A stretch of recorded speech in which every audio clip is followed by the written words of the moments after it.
Good evening, everyone. Welcome to the Lebanon Opera House and Cindy Pierce's comedy benefit for the Special Needs Support Center. Woo! We have an excited house tonight. I love it. I am the Executive Director of the Special Needs Support Center, Dr. Kendra LaRoche, and I'm going to give you a few moments of belonging here. I'm going to tell you a few moments of belonging that are true stories that happen right here in the Upper Valley.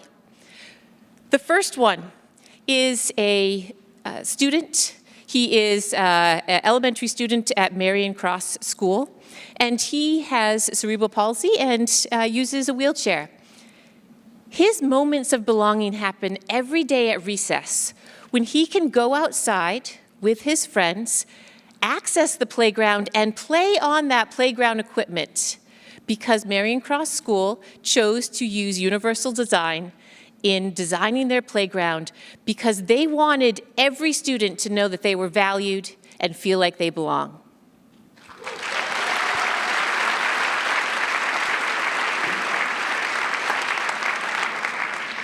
My next moment of belonging is that there is a young adult who goes every Saturday to the local co-op in the area, and she goes grocery shopping with her mom.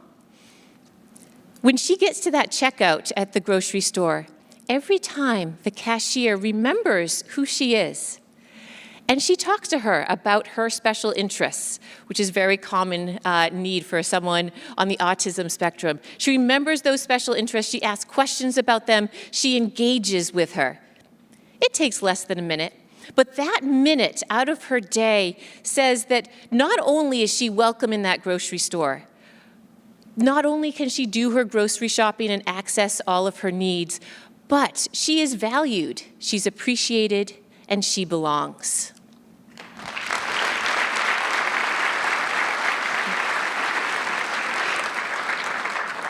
There's another young woman who works at Still North Bookstore.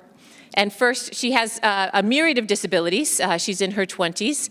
And this past summer, during July, they did a Disability Pride book display.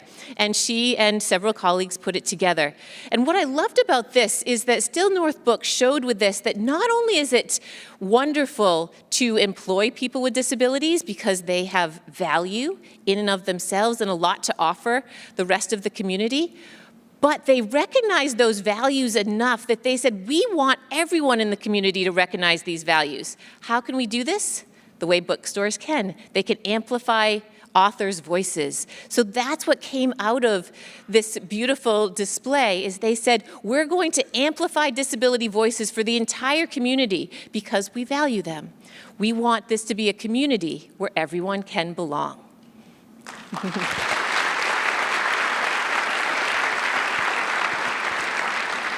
And my last example happened right out here in the Lebanon Green. It's an older woman with dementia, and she was on the green and she couldn't remember how to get home, she couldn't remember her address, and the Lebanon Police Force was called. And we have trained the Lebanon Police Force. We've trained all of the police forces and emergency responders in the Upper Valley to respond to people with disabilities.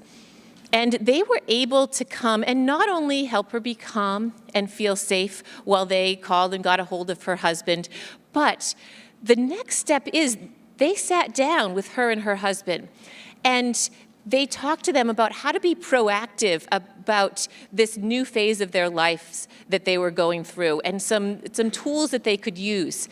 And they did this because they recognized that she belongs in this community, that she has value, that we as a community need to support all of the people around us because they do belong.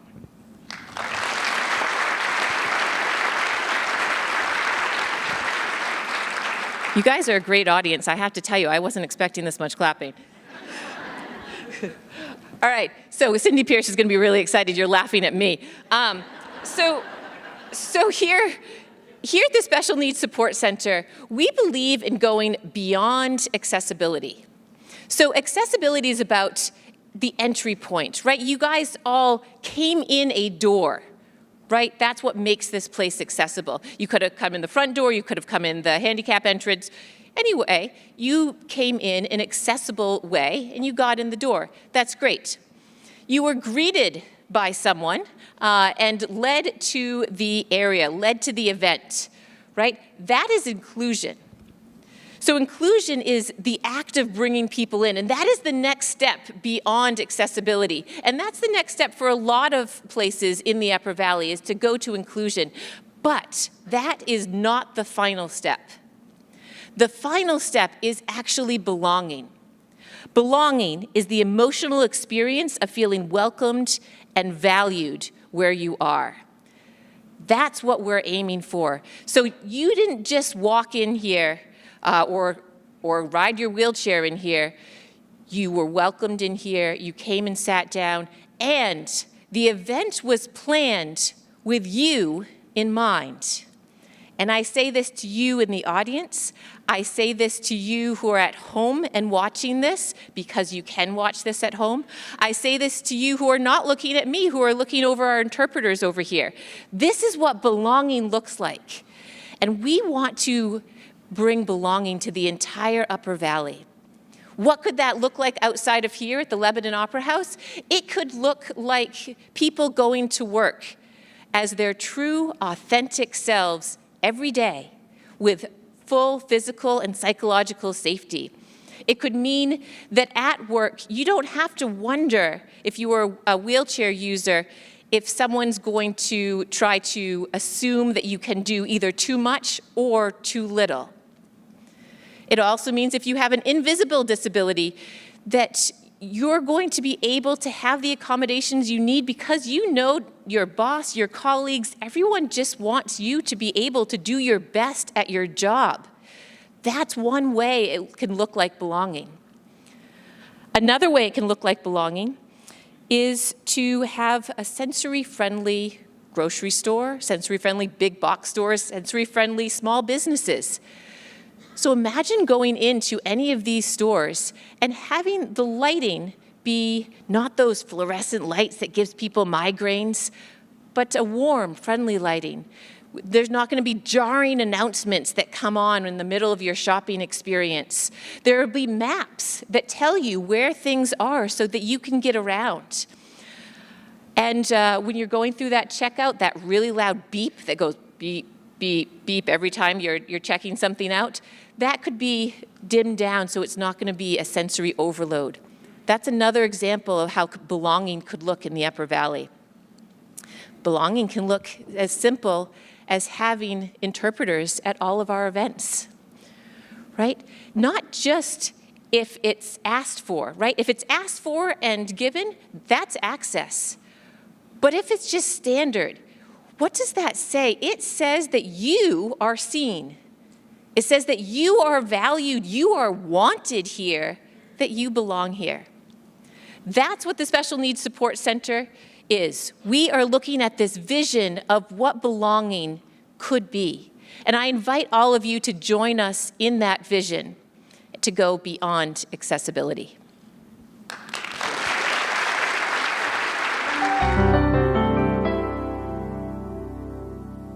We donate for one really important reason. It makes a difference, and it really makes an important difference. It literally lives up to its name. It supports those who have special needs. Actually, it was called Upper Valley Support Group when we first joined that. That's probably 25 years ago. When I was on the board, we changed the name because Upper Valley Support Group doesn't really describe what the organization does, and that's when Special Needs Support Center became the name. The Special Needs Support Center has evolved significantly since it first began. Our involvement here started back in the early 70s. We have the joy of having a lifetime of having observed a cultural shift. So what Special Needs Support Center provides is that just different activities, whether they're recreational, whether they're sort of musical or artistic in some way, just different kinds of things that if you have special needs as an individual, want to be able to do. Art Lab is a classic example because it's just so well done. I love going to Art Lab. This is I look forward to doing Art Lab every week, and when we don't have Art Lab, I'm super bummed because I don't get to like express myself through art. You get to be with friends and you get to interact with other people with disabilities and also people without disabilities. I hang out my friends. I make pumpkin. A pumpkin? Yeah. Oh, very festive. Oh, Yeah. matches your sweater. Thank you. I also like the dances and getting to be with friends and community members. We recently had a movie night for our youth and we watched Hocus Pocus 2 and we had some newer friends and some older friends, and some of the newer friends were a little nervous about spending time here, but by the end of the movie night everyone was totally engaged. Sometimes it's tough to find childcare too, so she comes out with us a lot. Part of that movie night is we made a reservation for parents at a local restaurant, and they all got to connect and feel less alone. And they actually came back a little bit late because they were having such a great time, and everyone was like, when's the next one? So that felt really great. At SNSC, a big part of what we do is pairing families who are in need with advocates and people to help support them through the educational process. I think it's really hard to pay attention if you're not understanding the language, or you're feeling confused, or you're feeling annoyed with all the acronyms. Up until you're in this situation yourself, like you've never thought of any resources, you've never thought of anything that you would need, you don't even know what you would need. We did not know. But knowing that there's a center and an organization and other like-minded individuals who are there to help and foster our development, it just means a lot. It really does mean a lot. The previous executive director collaborated with the Los Angeles Police Department to help us set up our program that we call SNP, which is Special Needs Information Program, to address the needs of children and adults with disabilities in ways that recognize the differences and recognize some of the dangers that can come up when first responders come to see a child or an adult with disability. Sheriff's departments want it for their whole county. I mean, it's blown up and morphed really big. With our daughter having a lot of activities with Special Needs Support Center, we realized that a large portion of the revenue from this not-for-profit, as well as most not-for-profits, comes from individual donations. So we felt we wanted to give to SNSC to let it continue and prosper. We put SNSC in our wills because we wanted to continue to support SNSC after we both passed.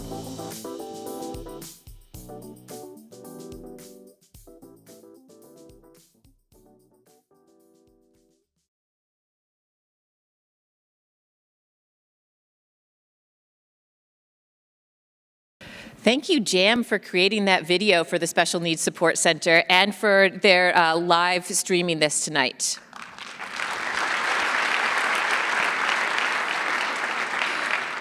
If any of you want to know more about the Special Needs Support Center, I will be out at the table on your way out, and please come visit. I would really love to share with you what we do. A few other thank yous before we get to what you're really here for, which is Cindy Pierce. But I want to thank Lebanon Opera House for having us here and for donating their physical space to us. I want to, yes, big thank you, yes.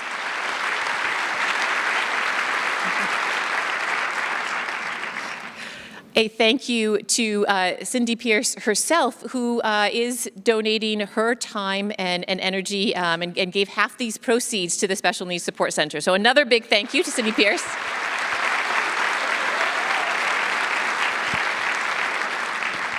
And finally, I, of course, need to thank both my staff and board for putting this together and getting, I believe there's about 650 of you here and another 60 of you watching from home. So that is quite a crowd.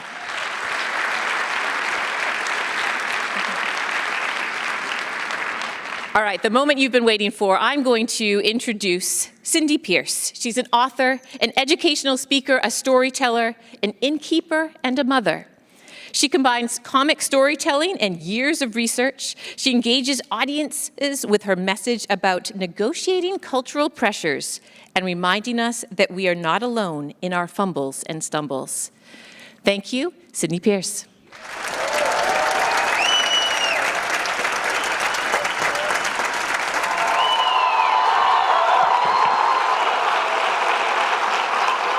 Thank you for coming out tonight. I so appreciate it. And to support the Special Needs Support Center. When Kendra contacted me, Kendra and I didn't know each other. Joanne Unruh connected us. She's on the board, mutual friend. And when she reached out to me with the warmest email telling me about the Special Needs Support Center, it was instantly like, I'll write a show for that. Here we go. And it resonated because I was an elementary school teacher for 7 years, where I saw what it was like for kids with different needs to experience the feeling of inclusion and a sense of community and belonging. And I also saw what it was like when they didn't have that. And to know that this organization does this for people of all ages and teaches businesses and organizations how to be more inclusive is just beautiful. So I'm so happy to be here tonight. Now, I've been doing this for over 20 years, and I really started right here in this exact spot. So thank you, Lebanon Opera House. What a beautiful, wonderful place.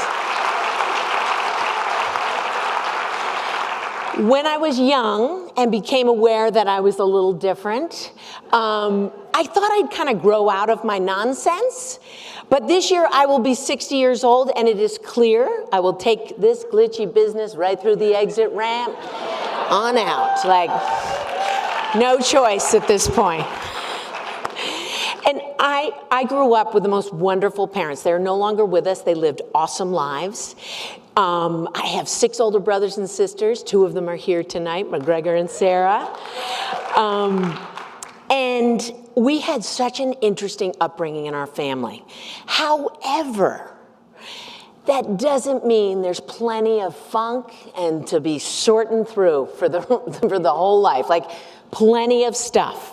And I'm doing the work, man. I wake up every day, I meditate, I do my tapping, I do the breath work, I'm getting lots of sleep, drinking water, feeding the microbiome, exercising, doing my balance work. I've done some executive functioning work with Marion Bocock Doyle. Highly recommend. Whew, if you got some distracts, it's good. I got a lot of systems in place. And I'm also getting counseling. And counseling, some people say, Cindy, you're like a counselor. Here's the thing. I need a counselor so I'm less pesky for our 3 children and my husband. That's the goal. Let's just bring it down and help me out here. And you know what? I think I'm a reactive person. And I'm trying, and I'm making progress with all this work, that I want to move towards responding and bringing that pulse down. And it's working slowly but surely. I got a long way to go, decades till I get out. But I'm on the path, and there's a lot of improvement. And some of the things that I focus on now, letting it go. And I am really good at letting a whole lot go. However, I can cling to some things and hold a grudge and grind on something. So trying to sort that. And on the Calm app, Jeff Warren of the Daily Trip, he talked the other day about let it be, speaking words of wisdom, let it be. I was bringing that in the mix. And then, of course, Mel Robbins talks about let them. And I love the let them theory because we can't control how people think, how they react, how they're going to be. We can only control ourselves. So I am let them in my action like nobody's biz these days, working on it.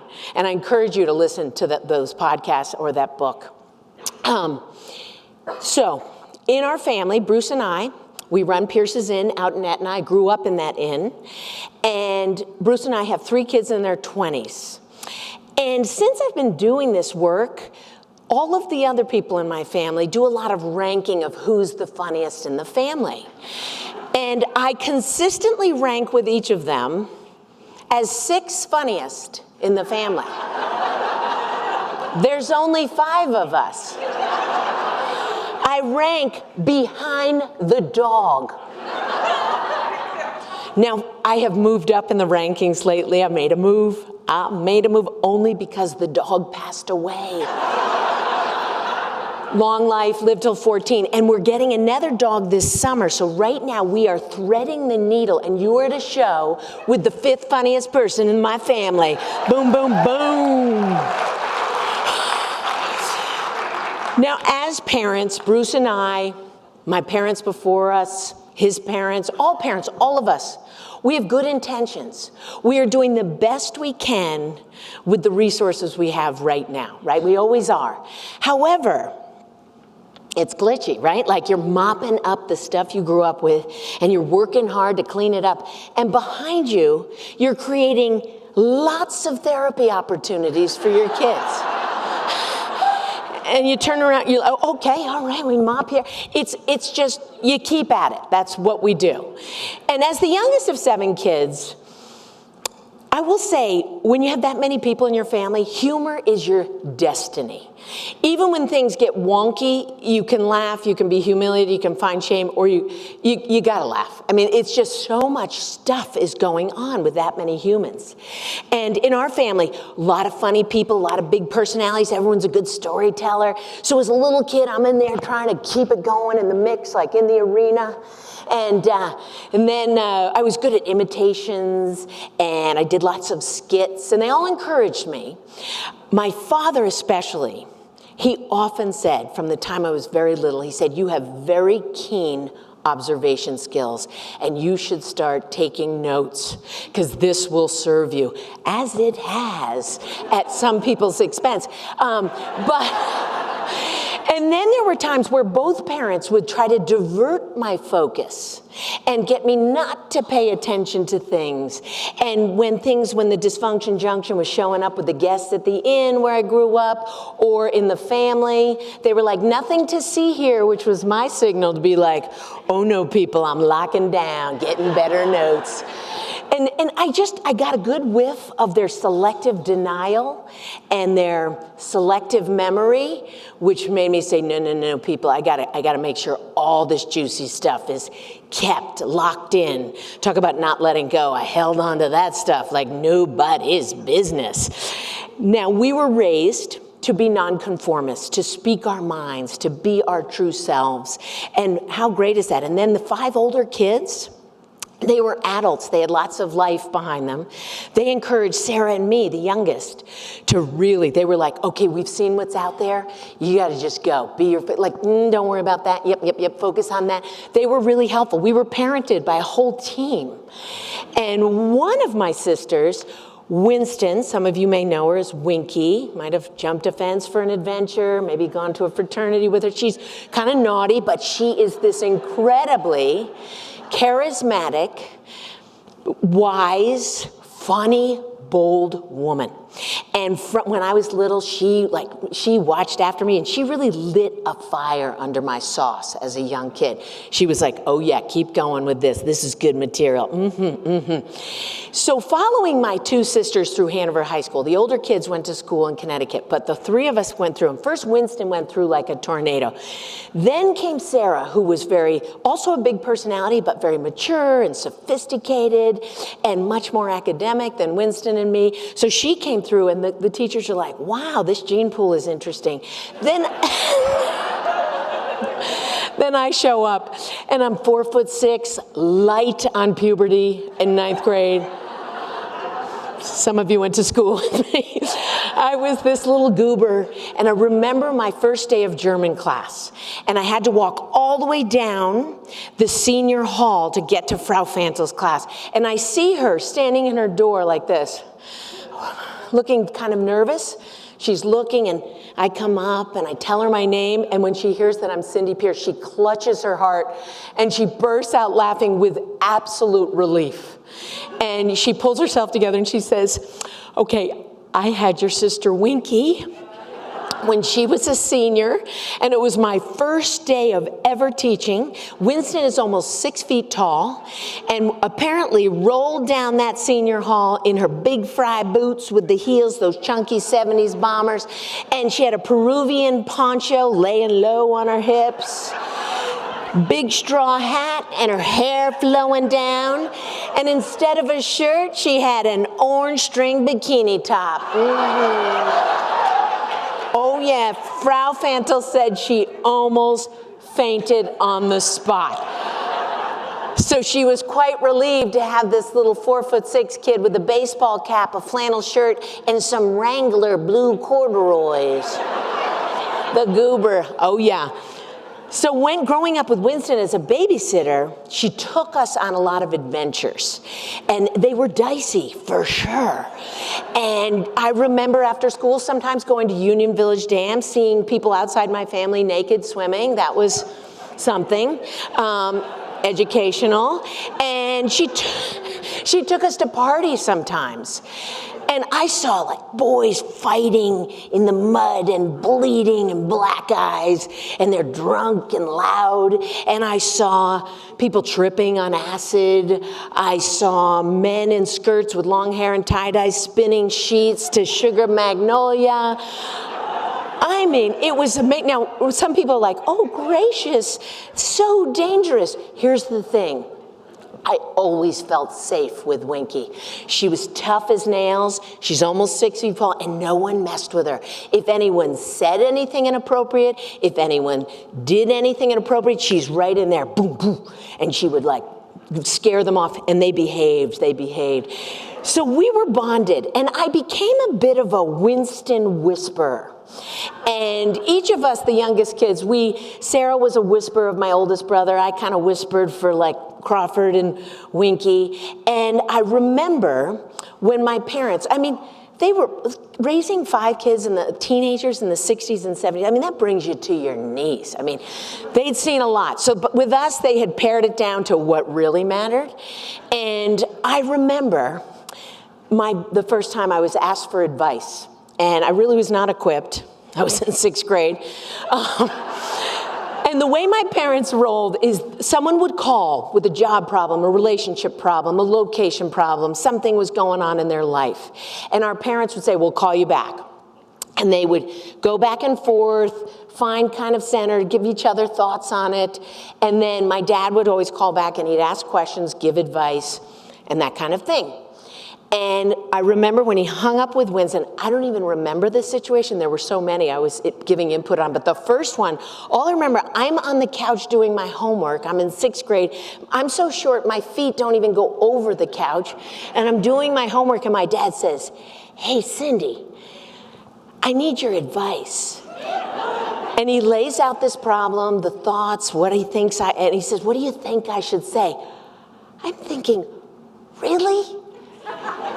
You're asking me? Well, since you've asked, I'm going to give you some thoughts. I had watched the conflict over the years, the back and forth. So I said, here's some things that haven't worked. Boom, chicka, boom, chicka, boom, chicka, boom. Here's some things I think you could try. And I give him, and then I said, and what if you said this? And I'm like, this guy is receptive. And so I said a few more things. He picks up the phone, calls her back. He used my advice word for word. I thought to myself, this parenting gig is a shoddy operation. Are you kidding me? But here's the upside. And Sarah and I experienced this. We watched our parents admit what they don't know, talk about when it was hard, have conflict, sort through this stuff. So by the time she and I became, she's a mother of 5, we're like, we got this. Like, we aim for like a B-, like, really. And I kind of, in general, float, like, sometimes it gets low, sometimes I get above a B-. You just, just average. Let's do what we can, the best we can. It's gonna be shoddy. We've seen it. And what a gift that was to be vulnerable and for us to grow up and know, wow, we don't have to have all the answers. Now, there was one area in my life I could have used a lot more understanding, and that was my fear of the dark. So Pierce's Inn is this warm, wonderful place when the fires are going and the guests are there and when family is there. And then when they leave, it's this dark, cavernous, creaky place, and the windows rattle in the wind, and you can hear the critters in the walls, and it's very dark outside. And I already had inherited my father's like zingy, reactive thing. And then the inn kind of fueled it. And I was super afraid of the dark. And everyone said, there's nothing to be afraid of. Oh, they really was a lot. And then Sarah made every fear come true. I'd go get a snack, and all of a sudden she'd be on top of the refrigerator. Or I'd be going into a room and she'd pop out. Or she had her friend hide in the dryer, so when I was doing my laundry and I opened the dryer, there's her friend. I lived in fight or flight. I was like, One time, she put Noxzema all over her face. Remember Noxzema? She climbed out through the window onto the roof at night, moved down the roof, came to my window.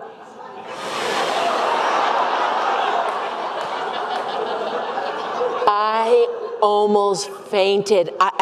All my fears came into reality, and I was clinging under my dad. I was clinging to his ankles. The thing is, Sarah grew up to be the most compassionate, patient, kind person. Turns out I'm kind of the salty one now. Yeah, the baton was passed, I guess. But she is so kind. She's my go-to. Like, she is one of my number one go-to people. And so she was fine, but she just wasn't afraid. She had no fear.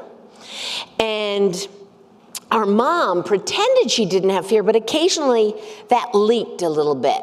And it usually happened when the first few summers, the bats were coming down the chimney and flying around the house. And we would awake in the middle of the night, and we'd see our dad in the hallway in his boxer shorts with a tennis racket and a cookie sheet, chasing, and our mother screaming at the top of their lungs under her bedspread. And once he caught the bat, she'd go like this. Everything's fine. Back to bed, girls. Everything's fine. Sarah would go right back to sleep. I was like, zing. And it wasn't just the dark that gave me the tweaks. The inn itself had so many things that went wrong that there was hysteria every couple days. The pipes froze and are bursting. The toilets are overflowing. Water's coming through the roof. There's flooding in the dining room. It was so constant that cortisol spikes were like a daily occurrence for me.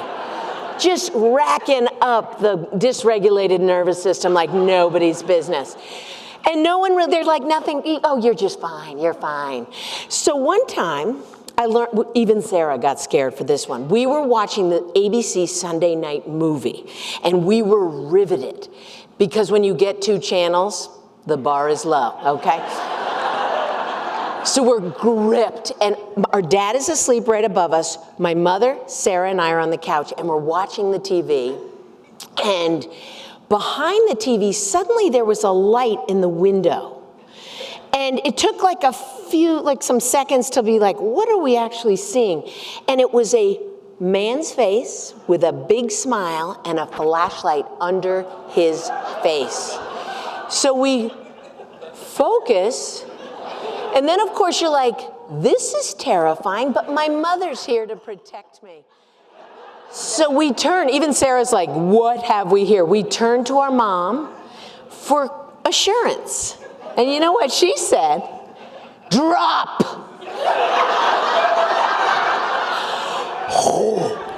We are all on all fours, crawling through the hallway, up the stairs. We get to the side of the bed like three little puppies. Now, my father, like me, dead asleep, and then he's ready to rumble. He's like, what's going on? We tell him what's up. He goes downstairs. He's instantly in his bathrobe. He's taking care of business. We stay low because of the sight lines of the window. We don't know what's out there. We hear him chatting with this man outside. We're like, what is this? He finally comes back inside. Gals, that was our neighbor. He had been knocking for some time and you didn't respond. He could see you. You were very focused on that movie. He was raising money for the Etna Fire Department by selling tickets to the donkey baseball game. That was the thing, people. That was a thing. Well, we were a little embarrassed by that. We were like, So now at this point, I probably could have used a little time on the couch working on these issues, because now I'm like, but no, that wasn't a thing in my family. And I probably could have used some meds. No. So I go off to college, and I live like avoiding the dark. Like when I go home from the library, I'm in a full sprint, like a groin-pulling sprint. When I'd be at a party, and then I'd be done. And I should tell you this now, because you're going to hear some stories and think, really? I don't drink a drop of alcohol or do any drugs. Which, by the end of this, you'll say, I think it's best. And you'll also be, yeah. I also don't drink coffee. It is best. So I'm at college. I'd go to parties, and I'd want to leave early. Like when you don't drink, you're good for like 3.5 hours, and then you're like, all right, let's wrap this up. But everyone's just getting started. So I would sprint home through the dark at UNH. So I got to my 5th year UNH, which some of us get.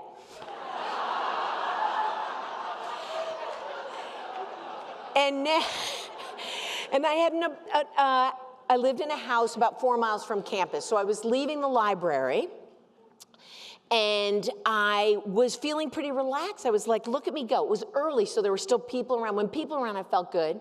So I'm walking along the sidewalk, and suddenly I saw an orange car on the road, and I got activated because there was rumor among the women on campus that a man in an orange car had followed a woman while she was jogging and went into her house in the daytime and raped her.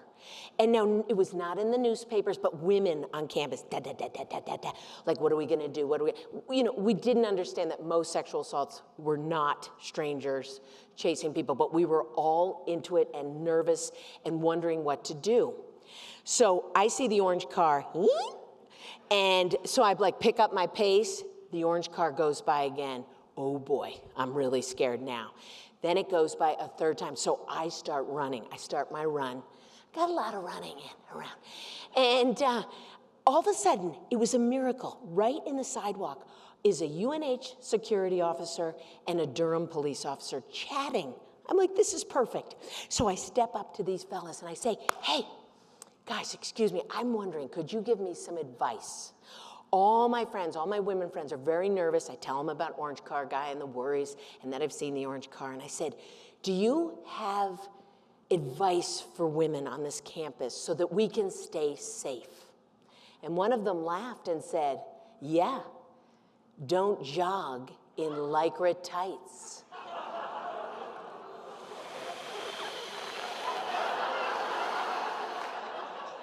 Oh, boy. Now, there's so many things we could say to him, right? And I was even a gender studies person. I could have a whole speech for him, but no, that's not what I did. I said, do you know why I wear Lycra tights? And I reached down and grabbed chunks of my inner thigh. And I say, because the fat on my inner thighs rubs together and bleeds. These two guys, they look scared of me. They look like they're about to call for backup. And I am no longer afraid. I'm all worked up. I'm enraged. I step through them and I walk. I'm no longer afraid of. I feel sorry if Orange Car Guy got out. I would take him down. At this point, I'm raging. And I'm crying with rage. And I walk the rest of the way to my car, and I get in the car, and I have to drive 4 miles, so I got to bring my pulse down. Come on, girl. Ooh, so I do some breath work. And I start driving. And I drive the 4 miles, and I calm myself down. Now, I had a deal with my roommate. I said to him, I'm really afraid of the dark. So when you go to sleep and you turn out the lights, please leave the outdoor light on. So I'm pretty calm when I get back to the house, but then I get home and the light is not on. I can see that he's asleep, the lights are out, so I'm activated again. And so I get my keys out and I'm kind of worked up and I get in the door and the light was about 6 feet down the wall. I had a little system, I'd feel down the wall. And when I got to the light, I flick it on and a man jumps out and says, boo. Oh no, I take my full bag of books and I swing them up and over his head. His hands come out, I bite down on his finger, and then my eyes focus, and there's my roommate.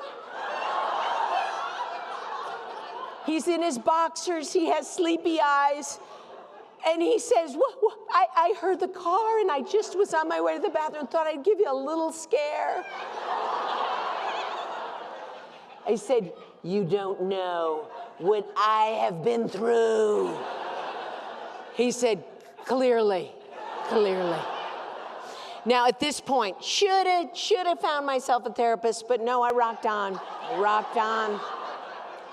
Through my 20s, I'm now in my late 20s. I'm about 27, I'm a school teacher, and my boyfriend at the time, Bruce, who was my boyfriend at the time, and our friend Brendan, somewhere here tonight, and Brendan and Bruce and I went to see a Dartmouth football game. I grew up going to Dartmouth football games. I sold hot dogs, I sold Cokes, I knew the whole jam. And so back then, at halftime, you could stand on the track. So Brendan and Bruce are chatting. I'm about 30 yards down the track chatting with one of my friends. And at halftime, there was a tradition that the first-year students would come out of the stands and run around the track. And they started to do that. They looked like the wildebeest and the Lion King coming out of the stands. And I'm having a little smile, very familiar. I know this thing. This is something I know. And they start coming by me, and I'm kind of chuckling, chatting with my friend. It's funny. And then I turn, and I see 3 police officers. And here's the thing. The dark was one thing. My side fear was cops. I am friends with police officers, Spunk. When I was a kid, I knew Dexter Pierce, Al Brown. I knew, personally, all is well. Blue lights, police cars, running cops, I got issues. Another thing on the list. So I go from this is interesting and fun to, they're after me. Okay, I turn on a dime, and I get into a full sprint, and I'm running with the wildebeest I am sprinting down the track, and there are Bruce and Brendan like this. And as I go by them, I say, run! Cops! And I run another 30 yards before logic comes back online. Why would they be after me? I'm a school teacher. I'm 27 years old. I'm a grown woman. Stop yourself. So I peel out of the pack, kind of embarrassed. And then I turn, and Brendan and Bruce have gone from this to bent over laughing so hard at my expense, and I deserved every bit of it. I was just okay, now it is time to find a counselor of some sort. And I found an awesome person at DHMC, a psychologist who was a behaviorist. And he helped me look at catastrophic thoughts. We poured through the whole childhood looking for, I'm let's weed it out. Let's find what's going on. I was laying it all out there. And we're digging through it. And when we finally got to the end, he said, I want to say a few things. First of all, this fear of the dark, that spooky inn and the Noxema sister, that's a lot. I'm okay. And he said, here's another thing. You're now 27. The statistics of someone attacking you go down significantly once you're over 26. I was awesome news. And he gave me lots of relaxation techniques and breath work. I started taking a yoga class. I was bringing that pulse down. And his final thing, he kind of backpedaled before he even began. He said, I just want to say, I'm not saying that you're not an attractive person. I just want you to know that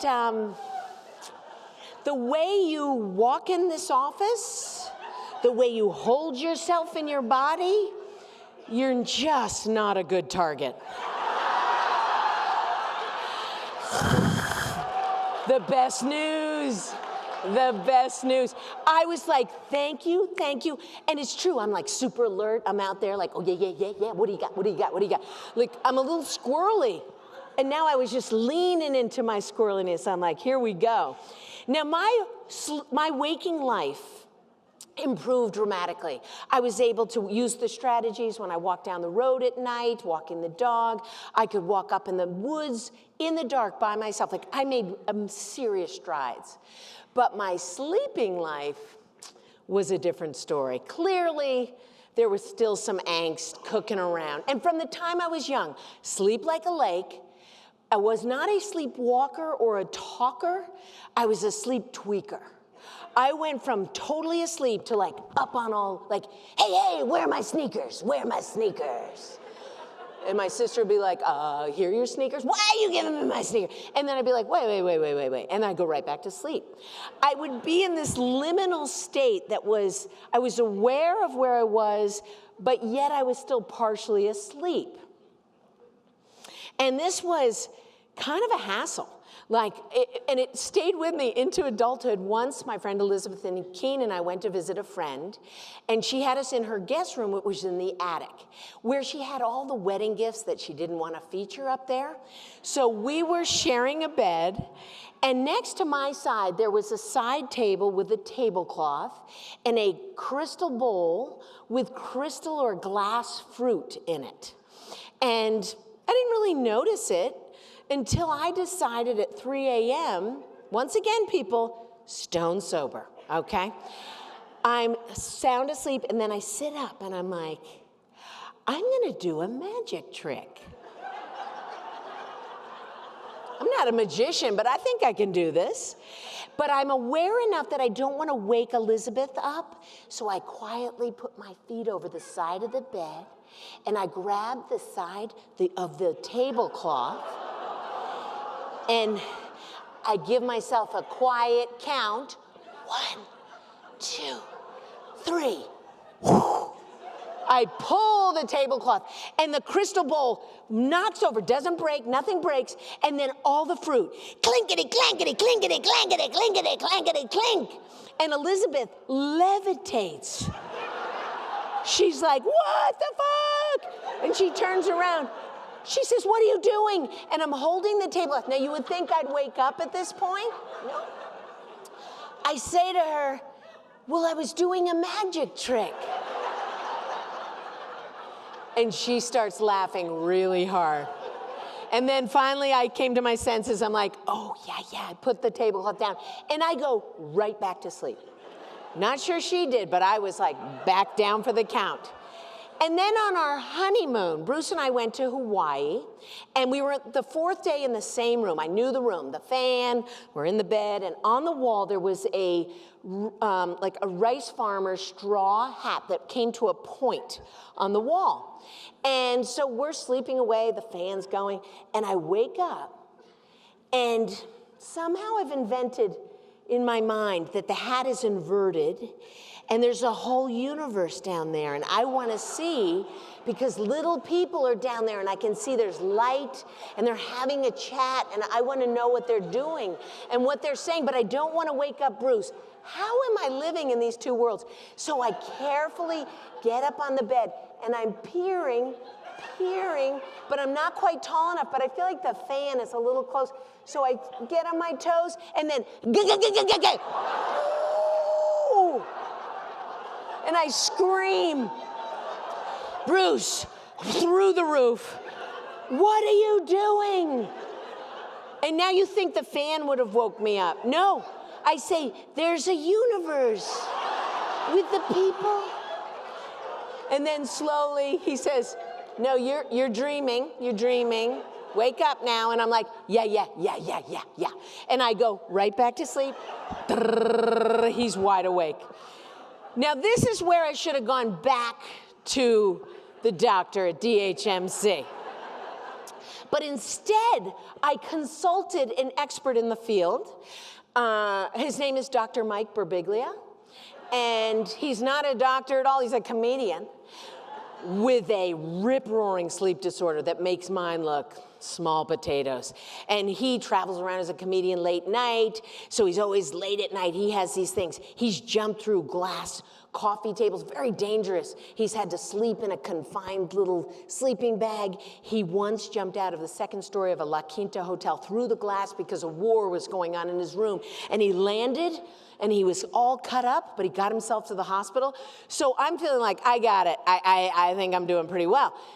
But he wrote some things about it. He had a solo show. At this point, I'm a mother of 3 kids, and I don't want to be up tweaking and yelling things for our kids to deal with.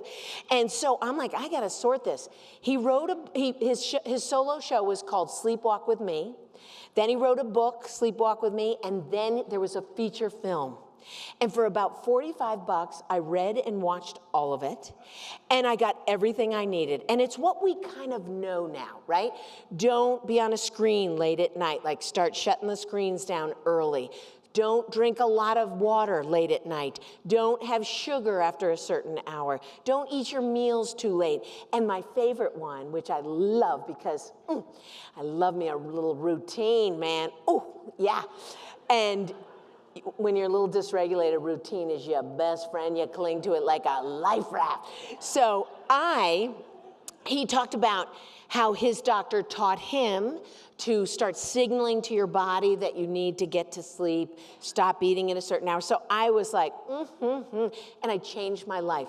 And now, you know, in the summer, sometimes you eat late. I have my tweaks, and then I know, like, no chocolate after a certain hour. And I've literally changed my life. I'm so grateful to Mike Birbiglia. For about $45, I solved the whole thing. Cheap, easy, and entertaining.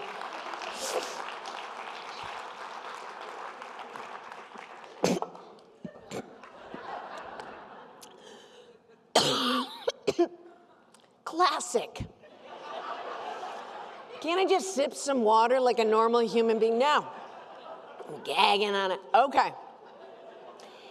So when Bruce and I, when our kids were all under 5, 3 kids, we took over, we bought the inn from my parents. Now, we are moving our small children to a place that caused me a lot of angst. So we go out of our way. We both are like, this is a big creepy place when no one's in it. So we got to make this. We made it as cozy as we could. We really listened when they felt fear. We really felt like we were jamming, doing great. Now, I have a pretty long rap sheet of my parenting issues. Yeah, and they're only in their mid-20s. They got a couple decades to sniff out a whole lot more that they could work on. But my rap sheet's pretty long, but there are some things that we did right, so I'm going to start with that. And Bruce and I, we, with the help of our mentors, Leanne Moshe, one of them right here, and Vicky Hofel, Parenting on Track, and my own mom had some good things, like despite disregarding my fear, there were a lot of good ideas. This, and what we really liked was giving our kids a chance to feel capable. And that not doing for them and not getting in their soup with them. This is the let them, right? When we do for our kids or we interfere, we tell them we don't think they're making a good decision, we keep signaling to them that we don't believe they're capable. Now, this doesn't mean like, let them go and all this permissive. No. We were very present. We were actually strict about a lot of things, but we had clear, firm boundaries. We were always able to communicate with our kids, and we let them climb trees, climb on the roof, jump off things and do flips. We let them in the barn with the tools to build things that were useless and wasteful. But a great experience. We let them in our commercial kitchen and let them cook and figure out, they made the mankiest cookies you could ever have. But what a great experience. And so we were really proud that our kids grew up to be capable, courageous people because of this. Now on the flip side, for starters, Bruce and I are social liabilities for our kids. Just because we're odd, like that's where it begins, right? We're odd people. Anyone who knows us, it's like, what have we here? And you know, when they had friends over, sometimes they'd have a new friend. They'd be like, ooh, and they'd be so nervous, and we'd try to behave. And I remember one time, one of our kids said, look, a new friend is coming over, and I am begging you, can you not say the words vagina, penis, or vulva today? Can we just not? I was like, I will aim for that. But if it comes up in the conversation, I'm going all the way in there. I'm gonna be right in there. They're like, oh, they'd get a snack. Let's go. Out they'd go. So problematic, right? And I'm the more obvious social liability, but Bruce, his sweet face, he's got a quiet, twisty humor that's a little bit risky in some situations. So we're both a little, off the rails. Now, then I have some extra sauce that's left over, and I'm not a worrier. I don't worry about our kids. And I go along and trust and feel all is well. And then I have this, how some people you can go to 0 to 60 quickly? I go 0 to 160. And my kids were like, you're such an alarmist. Yes, I am. And so everything's fine. And if they like they're cut off something and they got to go to the hospital, I'm like, zing! And sometimes that helps solve it. And sometimes it's just adding bad energy to the situation. I just would like, whoo! Or if they come around a corner, I'm like, hey! Like it's a lot. And they're like, come on, Mom, you got to calm it down. And then the boys said to me at one point, they got to be about 11 or 12, you overbooked the flight on the fear of creepy men and older boys. Like the pedophile thing, like you overshot that, Mom, overshot that. Now here's the thing. I hung out with a lot of men in my life. I was an elementary school teacher. I had read a lot about. I knew students who had experienced like the creepy thing. Everyone was watching out for girls. When I became a teacher, people were watching after girls. But everyone kept saying, boys are just so easy. They can take care of themselves. They're so uncomplicated. I'm like, these people don't actually know boys because they are as emotionally complicated. All genders are emotionally complicated. It's just some are taught to conceal it, or some in their families or by stereotypes in this society. So I was protecting the boys. I was like, yes, I overdid that, but I think glad you're aware, maybe, kind of good. And then cars, I got this from my dad. I had the freak about the cars. We lived in the middle of nowhere. Back then, there wasn't much traffic. We'd get to the side of the road to cross, and I'd be like, look both ways, twice, sprint. They're sprinting with not a car anywhere in sight. And then I'd take them to town, the big city of Lebanon or Hanover. I was like a drill sergeant. I'm getting out of the car. Move, move, move, move. Oh my gosh. And they'd be moving, and I'm lighting a match under them. And I really got the feedback. One time we were in Hanover, and I got Xander out of the car, and I'm doing my routine. Come on, safety, safety. And he sprints across the sidewalk, presses himself against the Dartmouth Co-op, and has this look of terror. I was like, oh boy, overdid that one. And Bruce was like, yes, you did. Yes, you did. So you can by now see why I ranked number 6 funniest. It's clear. I'm a lot. But my friends, when I tell them these stories, one of my friends, this will sound like an insult, but it was actually a compliment, and it was taken as one. And she said to me after telling one of my antics, she said, you keep the bar low for the rest of us. I'm like, you bet I do. But there was really no choice about the low bar for me. I was a hyperactive kid, moving my mouth, moving my body, moving them both at the same time. There were no medications for people who were bouncing and jumping all over the place for me back then. Like, it was really, I was a live wire. And here's another feature I had. I The baseball cap, I wore a cap from the time I was little until I was 15. And what I enjoyed, people said, oh, you must want to be a boy. I shopped in the boys department because the clothes could move with everything I needed to do. Loved them.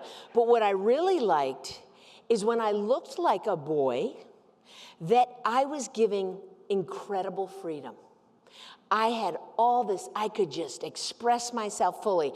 And as soon as like a coach or a substitute teacher or someone else's parent discovered that I was actually a girl, never questioned. People say, you must have wanted to be a boy.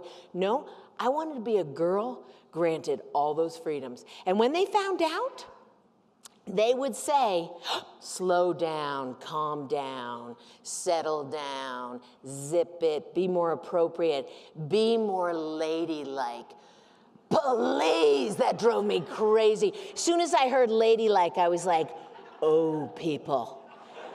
Oh, people, you watch me. You don't try to confine me. I think that's why I got a really saucy foul mouth pretty early in the game. And it was kind of my signal like, this is how I roll. Don't get me in that confining little space. This is who I am. Oh, I was tough little goober. And when I speak to young people, I talk about compliance training. And this is very gendered. Even though we understand gender is on a spectrum, we got some straitjackets going. And for girls, it's like, oh, be strong and athletic, but stay skinny. Be interested in sex, but, oh, don't be a slut. Oh, speak your mind, but don't be a bitch. Bitch is the word we keep people down. And then assert yourself, but be nice when you do it. Be nice. I am a nice, jolly person 98% of the time. And when someone crosses my boundaries, I have firm, clear, fierce boundaries. And shouldn't we all? And that's what we need to tell people, little kids. You can be a nice person and have fierce boundaries. We need to invite our kids to have those fierce boundaries. And they may be, for us at times, staking their claim.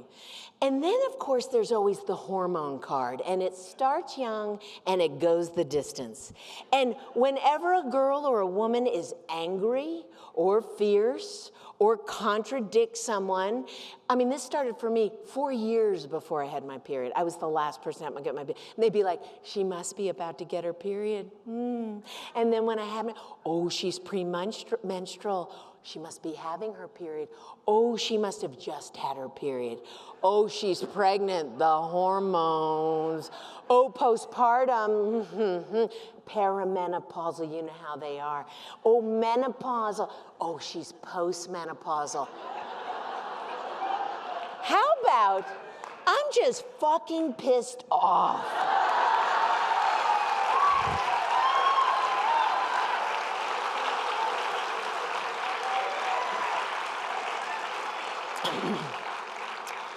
So of course I have shelves and shelves of issues to deal with.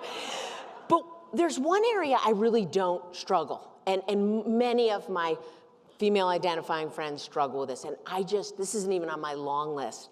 I feel worthy and I feel enough. Like self-acceptance, little excessive for some people. Like I got that. And I feel grateful because it's, I clear so much brain space to do things I want to do and get things done. People are always like, how do you do all this stuff? I don't have the bandwidth to take on all these wonderings whether I should or I shouldn't. I just do it, and I write it, and I perform it. I'm just going to try it out. It may not always work out. That's part of life. Now, I also got, from the time I was little, some unsolicited beauty tips. People always wanting to give me a little makeover. And I, very young, I was quite aware that people who are giving these tips, they are projecting their own stuff. I got that early, and you just had to like field it and let it go. Almost always it's about them projecting their stuff. And what I really want to say to people is, you should be thankful that I'm out here. Like if you're at a wedding, I spend 5 minutes getting ready, 5 minutes. And I'll be in an appropriate outfit, but there's no work done to get ready. Like, get the outfit on, the appropriate heels, bring some backup sneaks so you can dance, and I'll show up. And that is a public service to people. They're gripped about what they have on. They get to the event, and they're like, oh, look at her. Phew, I'm in range, I'm good. You're welcome, you're welcome.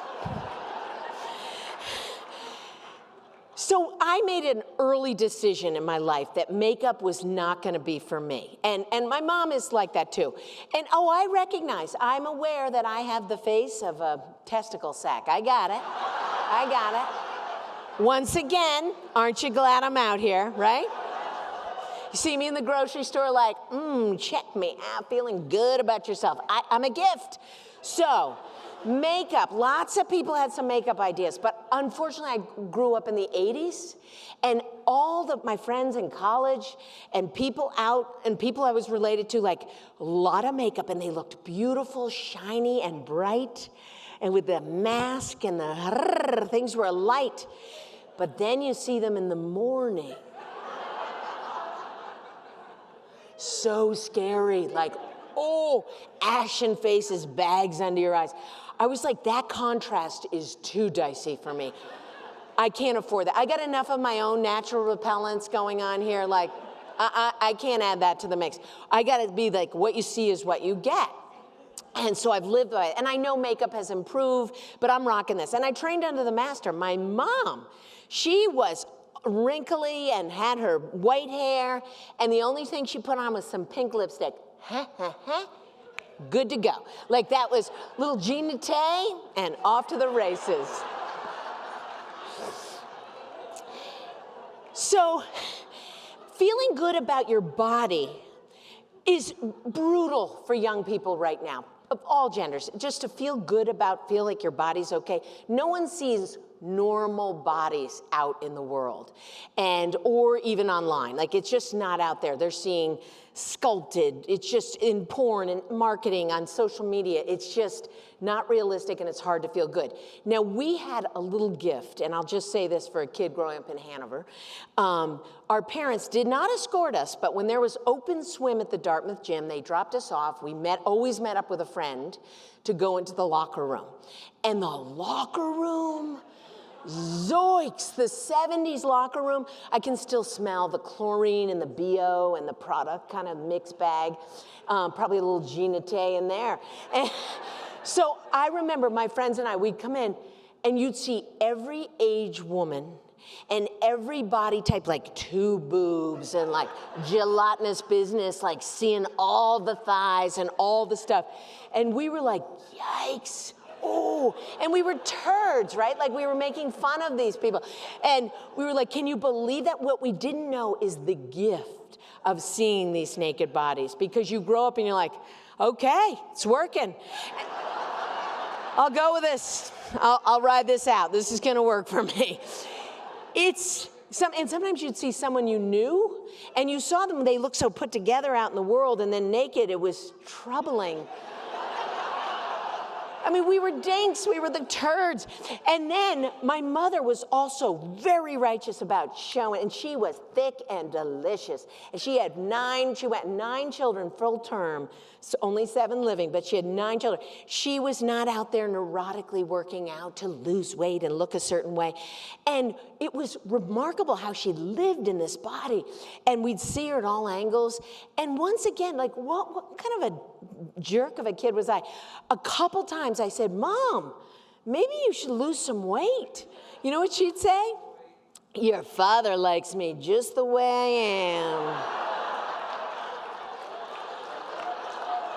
am. That shut me up. Don't want to hear anything about that. And then it inspired me to give my children the gift of my naked, regular body. Oh yeah, I'd walk to the hall to get to the shower, and they were little, they didn't even notice. I got these, you tenderize them to the naked body, and you just make sure this is what it is, and you give them all the angles. Gelatinous business. And I remember one time they were getting older, and I'm putting on my underwear, which is a hideous situation. So I'm stepping in my underwear, and I look down the hall, and there are 3 little faces grinning. And they're chatting and making fun of me. And then one of them goes,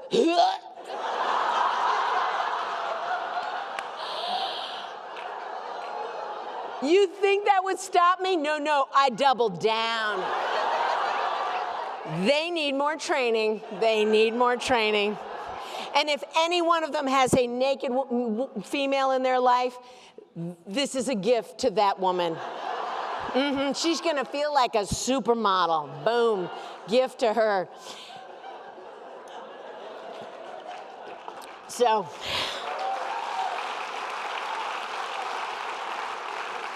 I'm just a public service wherever I go. So, my family, of course, raised me to be saucy. They're all like, go, go, go, go. And then I think when I got in my 20s, I think they were like, whoa, might have overcooked this. Let's reel this back in. They could see me storming around, and I remember after breaking up with the second boyfriend I broke up with, they were a little bit like, really, maybe? Like they were kind of nervous. They didn't want to say it, but they're like, you may not have a lot of options with all that sauce. They didn't have faith, and I basically was like, I'd rather be alone than compromise, right?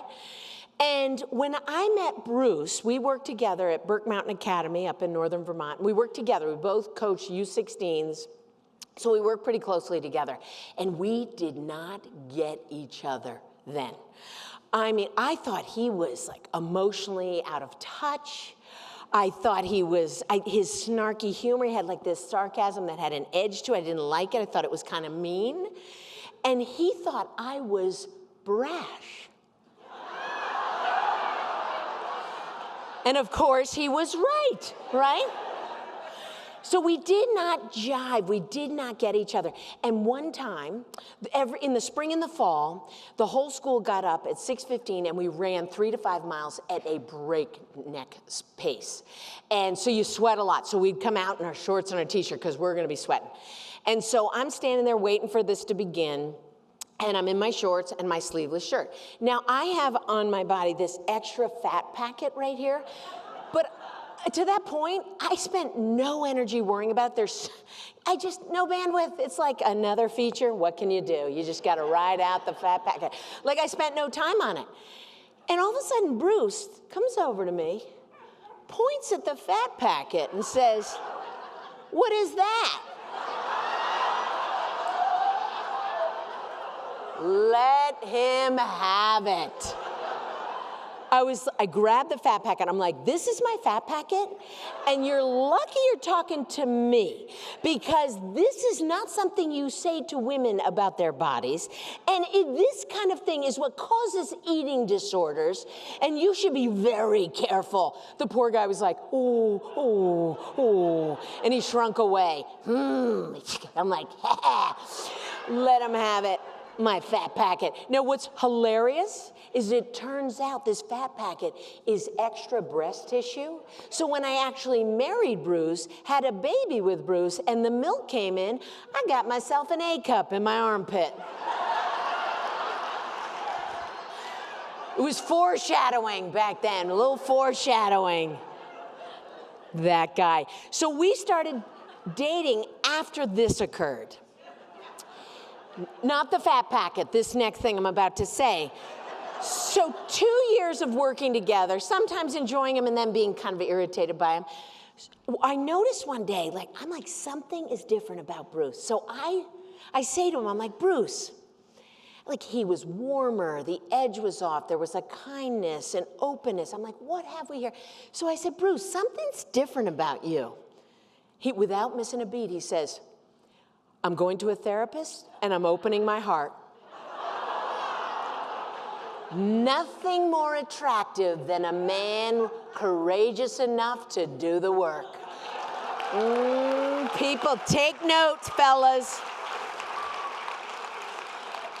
Still in 2025, we are raising male-identifying young people to tuck and stuff and run. And here's the thing, your stuff, it's coming for you. and it's coming, and you can keep literally running, and you can keep partying, and you can keep working, and and ultimately, it's gonna find you, it's gonna hunt you down. So the sooner you get to work, I'm just telling you, your life could change if you had the courage to get to it. So Bruce and I start dating after that. I'm like, this guy is great. And I thought I'd date him for maybe the summer. Well, he had some great selling points. The first one, he was a take anywhere guy. I could throw him into the mix with my family. I could throw him into the mix with any of my friends. He could hold his own. And some people didn't quite get him because they were so busy talking. He did not care. He's a great listener.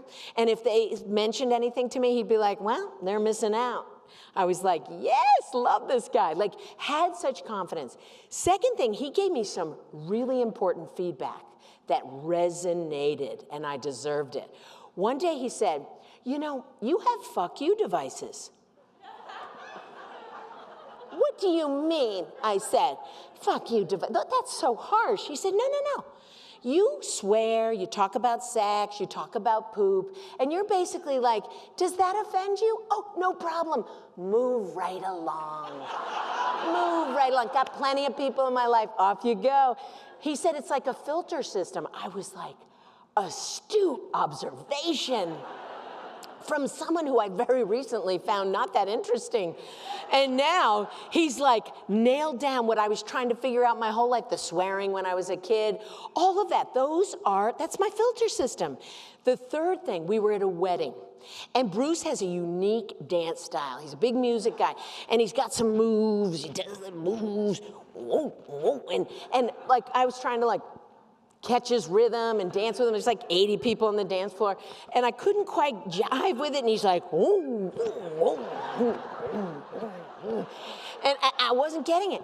And I felt like, so I leaned over and I said, I don't think you're dancing to the rhythm of this song. And he said, Cindy, everyone on this dance floor is not hearing the rhythm of this song.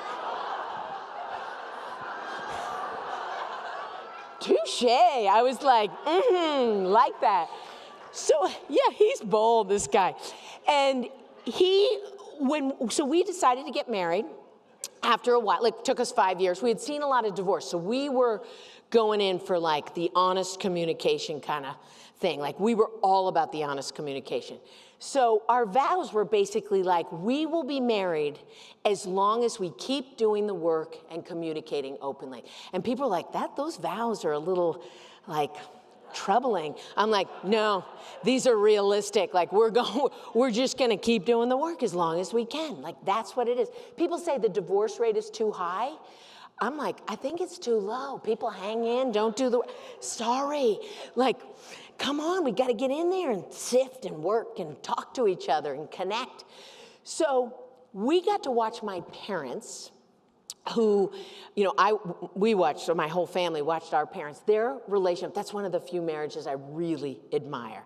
And they had conflict, they worked through it, they talked through it, they spoke truthfully, they had differences, they voted differently, but they were so in love and so connected and had so much fun together, and they just kept the communication going.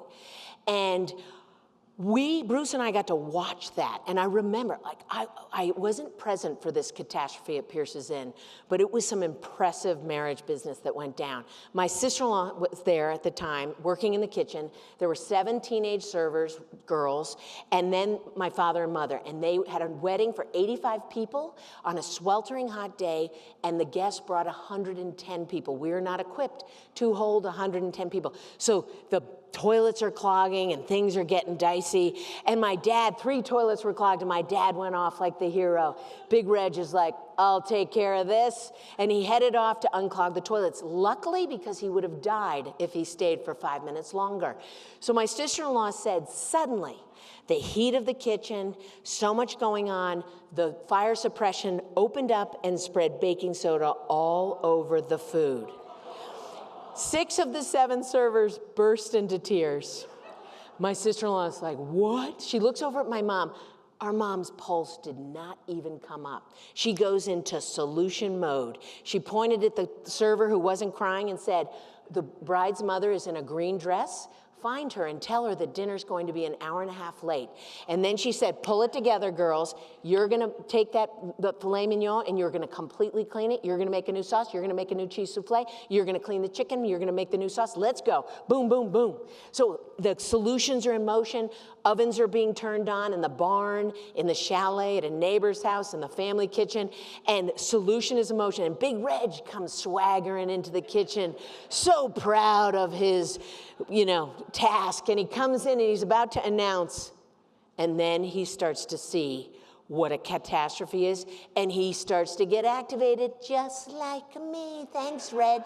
And he starts to go. And my mother says this, Reg Pierce, take yourself to the office, put your feet up, and do not come in this kitchen until I call for you.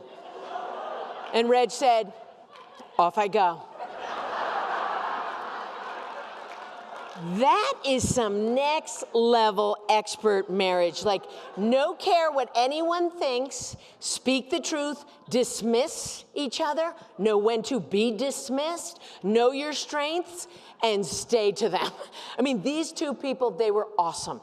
So Bruce and I took over the inn with 3 children under 5, and we had watched them, so we got to watch them sort things. We took all the lessons we saw and we had to add to them and build on them. So we had a great advantage in the start, aside from 3 little children underfoot. And the thing about like the innkeeping, it is a lot. And sometimes, Bruce, I'll come back from something or I'll come in. Every day there's good news and bad news. And we're spinning plates, it's kind of dicey. Even when the guests are not there, you're kind of holding it all together. And the good news mostly outweighs the bad news. And Bruce is the main innkeeper now because I travel for my work, but he is the main guy. So I'm like, okay, what's next? Tell me what to do. Here we go. And the thing about innkeeping is you hit this place of overwhelm. And because we're getting drifty, we're drifty over 50, we are executive functioning is a little bit challenged, and we got little ADD, some head injuries, so the combination, like we're not as sharp maybe as we used to be. So when things start spinning, you start to get the tweaks. And I remember a couple times, what we usually do is you leave the scene, and you find one task that you can win. It might be a 2-foot by 2-foot corner that you clean, you slay that dragon, and you feel like a champ, and then you can enter the fray again. And I remember coming back from something, and Sarah Calloway, she's my speaking agent now, but back then she was one of our head server.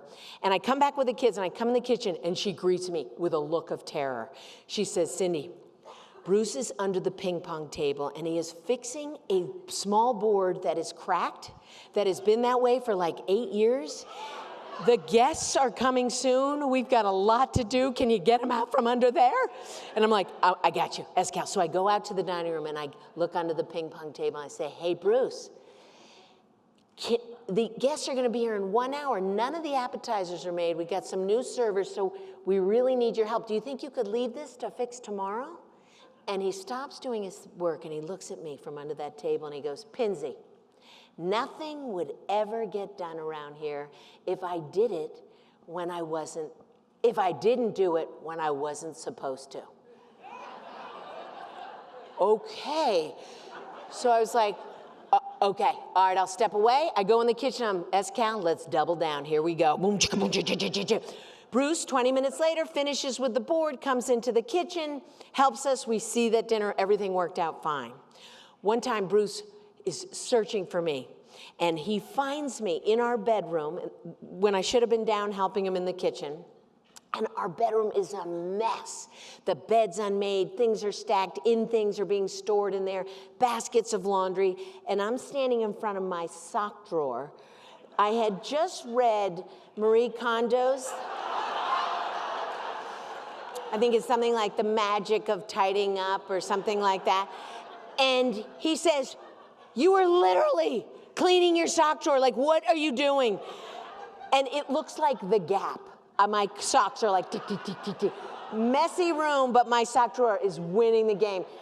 And I said to him, Marie Kondo says that our socks work really hard during the day, so you shouldn't roll them. and you should fold them so they can rest. He's like, get down to the kitchen right now. I went, I just needed a little win. I got the socks and then I went back in the fray. And there's just so many survival things you have to figure out. And before we took over the inn, my mom said, Cindy, I'm gonna tell you something. You're gonna be in the kitchen cooking and you're gonna be very busy. And 3 rooms away in the office, the phone is going to ring. Remember in the 1990s back then, 1900s, the phones used to ring, and in Etna, they rang right into the 2000s because we didn't get, it was delayed, any of that fast business.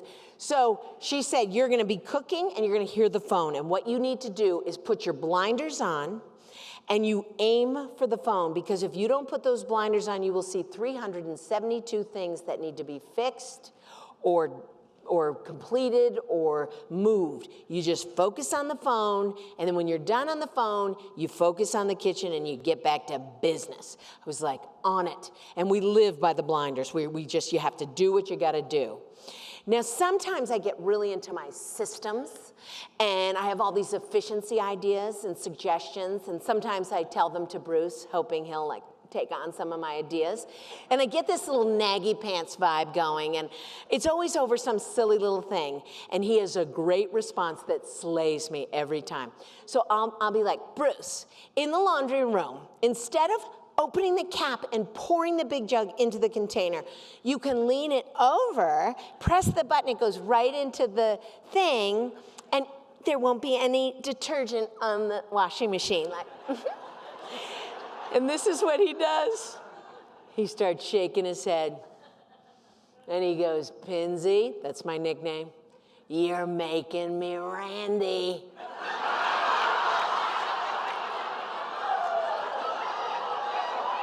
Oh, it slays me. Now, he will say there are times it doesn't work. I don't remember those because it's so outrageous and so ridiculous that it just makes me laugh. And I'm like, all right, skip it. Keep doing it the way you do it. It's so funny. But if you use it, know your audience. Know your audience. Prepare them. Be careful with that one. People say to Bruce and me, how do you keep sex going? How do you keep the passion going? And they assume we're making it really interesting. Newsflash, we are not swinging from a trapeze with a double-headed dildo. There is no equipment, but we're keeping sex on the radar. We battle for sex on the radar. And here's the thing, people give it up. They give it up. But of course, there are people with health issues or physical issues that make keeping sex on the radar difficult, but most people give it up early in the game. And the thing is, Bruce and I are fashion enemies. I mean, I am all ladied up tonight in my dress sneakers, my clean jeans, and my ladies' tee. No stains, no words. That's what a ladies' tee is. I showered. I'm all a scarf, evening wear, people. This is evening wear. But usually I'm in this grubby, I wear the same outfit every day. Bruce's outfit, his winter, he calls it his kit, because he takes the 3 layers off at night and then he puts them right back on. He's all dressed up tonight. He's wearing his cords. He's all, if you see him. But this is his winter gear. He's got the muck boots, these giant pants with long johns under them. His base layer is usually inside out and backwards, like it's a scene. A fleece thing. Then this sweater that has wood chips and lint and food products on it. Tucked into the pants with red, white, and blue, what are they called? Suspenders. Who's wearing suspenders? Bruce is wearing, and they usually have a little twist. And then his hat is skewed on his head, and he's got a little munty of his baldy section sticking out. And he's adorable. Gets my tail wagging every day in that outfit. And then he takes it even further with he's got down pants, they're now a thing, but they weren't in the 90s. And he got his first pair of down pants, these ugly, brown, puffy down pants. And of course he didn't wear them in public. He wore them, he was a ski coach. So he wore them under his snow pants so no one would see them. But over time, you don't worry so much. You kind of let those things out a little older you get. And I remember getting a text from my friend Edie Tees Morgan, and she coached with him, and she was like, saw the down pants. Wow. She was kind of like, they are so tragic, but so awesome. I'm kind of jealous. And we laughed about those pants. And then they kind of became a thing. So I updated him during COVID, got him some teal ones. And then he started buying puffy suits. He's got 2 puffy suits. And we keep the heat at about 54 when we don't have guests. So he's puffing around all day. He's outside doing his projects, puffing, hauling wood, doing his stuff, puffing around. And the thing that happens for both of us is that you're like, of course I would not wear the puffy suit out in town. Then you're like, well, I could get to the post office maybe. So you test drive it, you get down there and you're like, no one called the authorities. I think worked it. Then you stretch it maybe to the grocery store. Why not? And you get some looks, but you kind of push. This is how the bar gets lower and lower and lower. So if we can get laid, anyone can, okay? Tragique. So the thing is, keeping sex on the radar, people let their libido go away. They stop making an effort after about a year with the same partner. You've seen behind the curtain. You're no longer like wagging your tail. You're not all fired up. And then life is going. You're busy. And you let sex slide. But you got to fight to keep it in your scene. And I see people in their 30s, and I was that person, like in your 20s, 30s, you can start losing interest and let it die out. And because you're busy, and then you have a kid, and then your partner puts a bid out for sex, and you're like, seriously? Like, I don't think so. Like, you don't make it a priority. And I had the great fortune. I have 2 amazing sisters-in-law who came into my life when I was 8 and 10. And these ladies brought humor, truth to the storytelling arena of our house. And before I tell you the story, they're married to 2 of my brothers, and these are the healthiest. These are marriages, my small list of marriages I admire. To this day, these are healthy marriages with open conflict, with differences, and connection, and truth, and love. So these ladies, they roll in. I'm 18 years old, and they roll in for the Thanksgiving weekend. So they're going to be at our house for 5 nights at Pierce's Inn, and we're packing in all the rooms. And they roll in. One's got 2 babies, one's got 1. And they're laughing, and they say, Cindy, we are so psyched to be here at Pierce's Inn because we're going to sleep in the rooms with the twin beds that kind of squeak, and there's thin walls. And at this time of year, sometimes the door doesn't totally close. And we're going to wear our Lance nightgowns that come right up to the top of our necks. They're like body condoms. And your brothers will not be pawing at us for sex. I'm like 18, I'm like, oh golly. That doesn't sound like that much fun, but guess what? They were right. You're like, give me a break, I'm nursing these babies. Like, it's like, you just don't. And long before I was married and had kids, I remember one of these libido shutdowns that had to teach Bruce a little lesson. He traveled, he had a job as a ski coach. He worked for the U.S. ski team, so he'd be away for 2 weeks, working hard, and then he'd come home and have nothing to do. I was a teacher, a busy teacher, and I was stressed. I was new at it. So every day I'd come home. And while he was away, I had kept the wood stove going for every day, kept it moving. Freezing cold time of the year.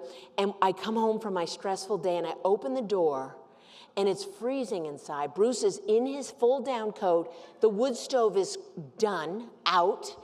And he has the gall to say to me, "Want to go upstairs?"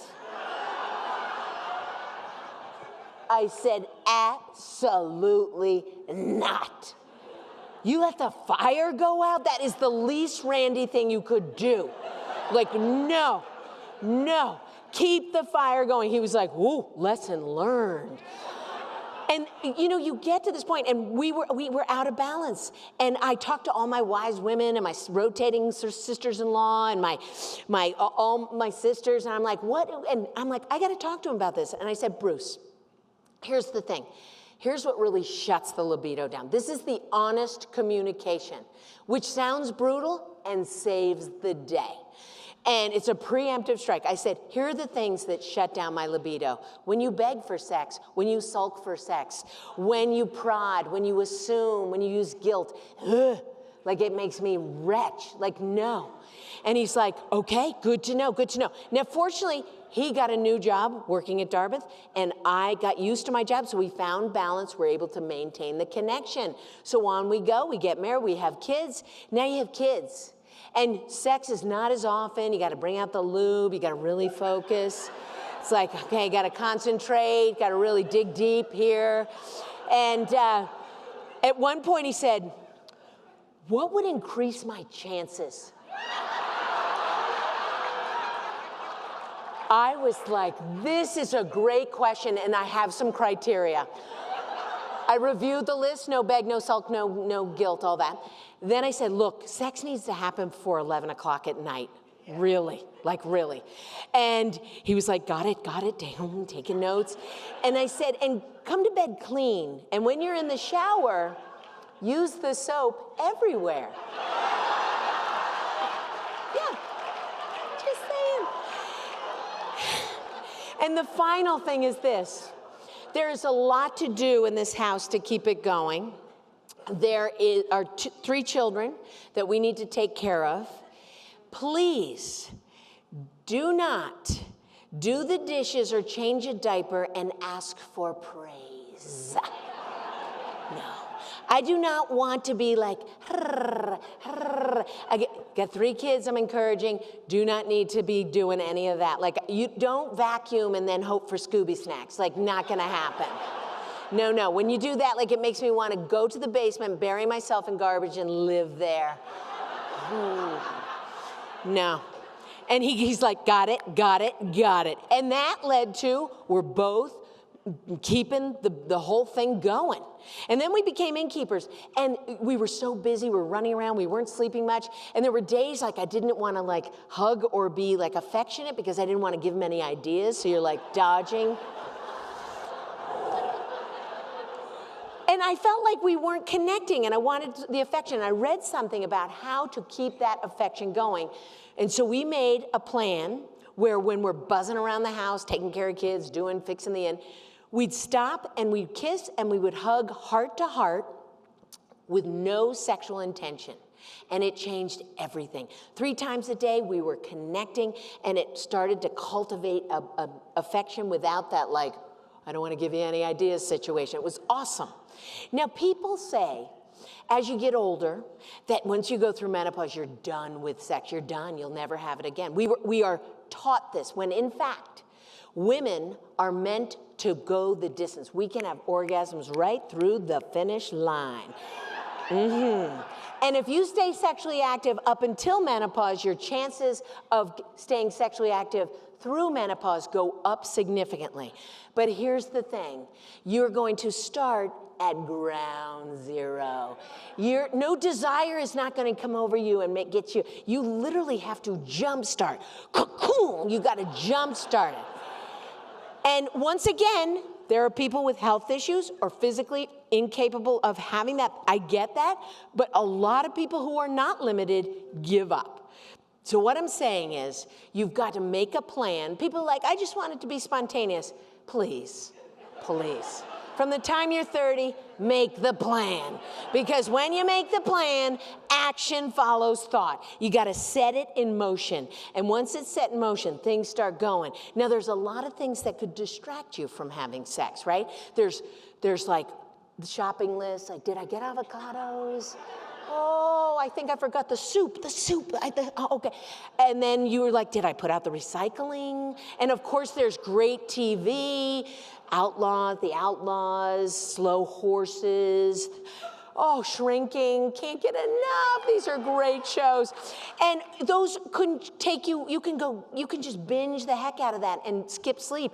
You'll give that up for sleep, but you won't give up sleep for sex.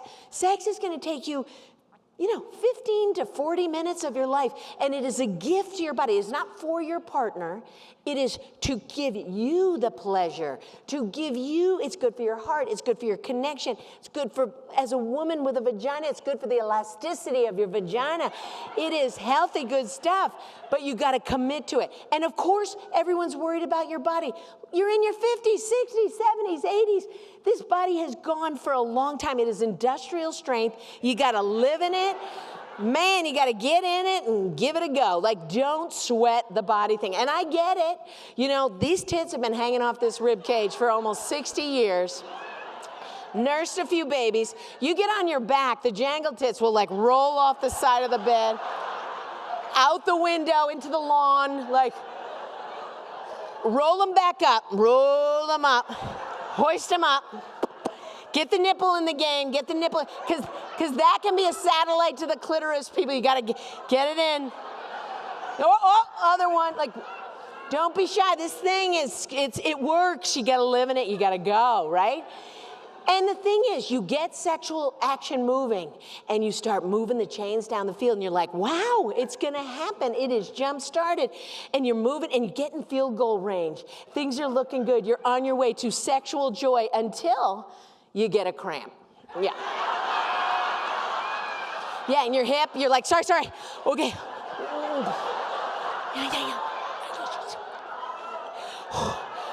Or worse, you get the cramp in the calf. You have to get out of bed, get in downward dog, stretch it out. This is why we need to be stretching people, not just for sex, like life. Like, I'm going to be in a helmet and spikes going to the grocery store unless I keep doing stretches and some balance work. Like, we got to do it. So it is tricky. But if you're in field goal range, you can get back in bed and keep going, hopefully. But the bottom line is this: you can start at zero and experience amazing joy if you plan, if you believe, and you aim. You gotta be there. Now, I'm gonna finish the show. I'm gonna give you an update on the clitoris. So I'm gonna give you some information. Yeah. So the clitoris was known to have 8,000 nerves. Nothing on the human body had more than that. The head of a penis has 4,000 nerves. Nothing comes close to the clitoris.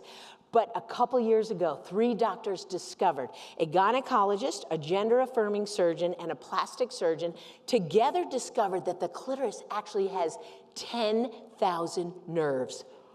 This thing is winning, okay? 10,000 nerves. Now, one of my friends, she's a sexuality educator. Her name's Jane Esselstyn. She's a plant-based cookbook author and a plant-based YouTube influencer, but she's also been a sexuality educator. She was so excited about this news that she started a virtual event called the 10K for the 10K. And it takes place on October 10th. So this on 10/10, find her. You can find her through me. I'll help you find her. And she's going to have the 10K for the 10K. And you can run 10K. You can walk 10K. You can knit 10K. Or you can get a bunch of friends together to walk 1K each. She calls gather your clitorati, your group of... She is on a mission, and she is like the clitoral warrior, yes. So the 10K for the 10K, it deserves a holiday, it really does. But the thing, it's 10,000 nerves on a small bulb, but it lives under a clitoral hood. There's the Kelpie folds, which are filled with erectile tissue, which is beautiful. Do not get those removed to look better. The Kelpie folds, you got to own those. But it also creates a hood. Now, we need our clitoral hood. Some people say to me, because I had a show called Finding the Doorbell, and they said, you're all about finding the doorbell. Why don't you have that surgically removed? We need our clitoral hood so we can get stuff done during the day.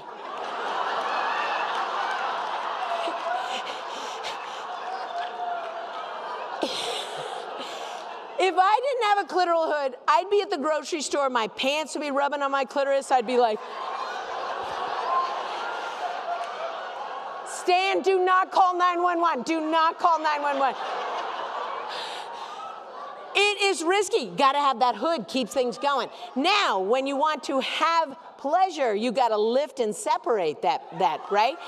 And I'm telling you, a well-lubricated, light, consistent touch is what brings that. But you got to focus, you got to concentrate. Now, some heterosexual men I know are like, I cannot ask a woman where her clitoris is. I have to just find it myself.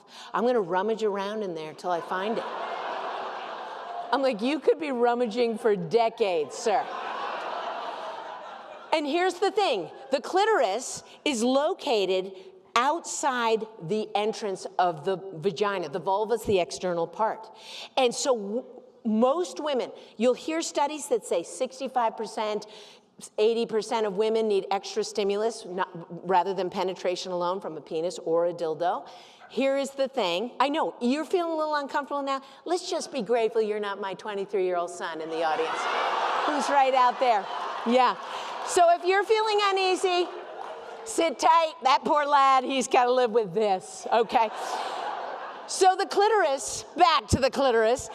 I think the most amazing work is that of a Dr. Lori Mintz in Florida. She is a professor. Her grad students have been doing extensive surveys for years, asking women about their, and it turns out in her work, which is extensive, consistently 92 to 94% of women need extra stimulus on their clitoris to have an orgasm. That means she needs to use her helping hand on her own clitoris, a vibrator, or her partner needs to get it one way or another way. Like, it's a lot. So it requires cooperation, regardless of the gender of your partner. You need to work together. It takes cooperation and communication. And yes, it is awkward. Absolutely. Women need to be the GPS to their clitoris, right? The average time it takes a woman to have an orgasm is 20 minutes. And people talk about faking orgasm, they're like, I got to get back to my book. It's like, if you fake orgasms, you're not going to be interested in getting back to sex another time. Like, give yourself the joy of some sex. Commit to it. Now, some women say, oh, I just want him to know what I like. I think that's mean. I really do. I think it's complicated terrain. We got to guide them in. It is hard to do. Now, the penis orgasm and the clitoris orgasm are similar in that they both have rising action, climax, and resolution, but the plots vary wildly. So, I'm going to demonstrate this with 3 short interpretive dances.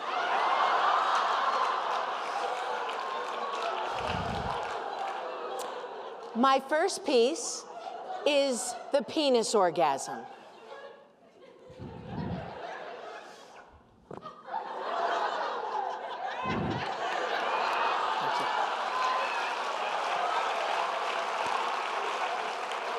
My second piece is the intense penis orgasm.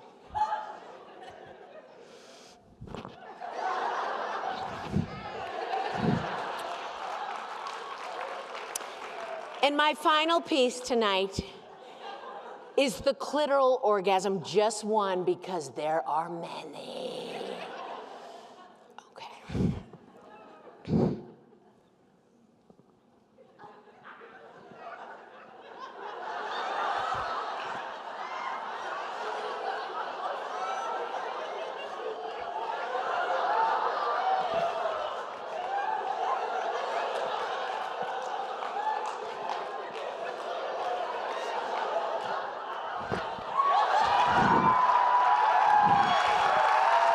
Thank you so much. Thank you, thank you. Appreciate it.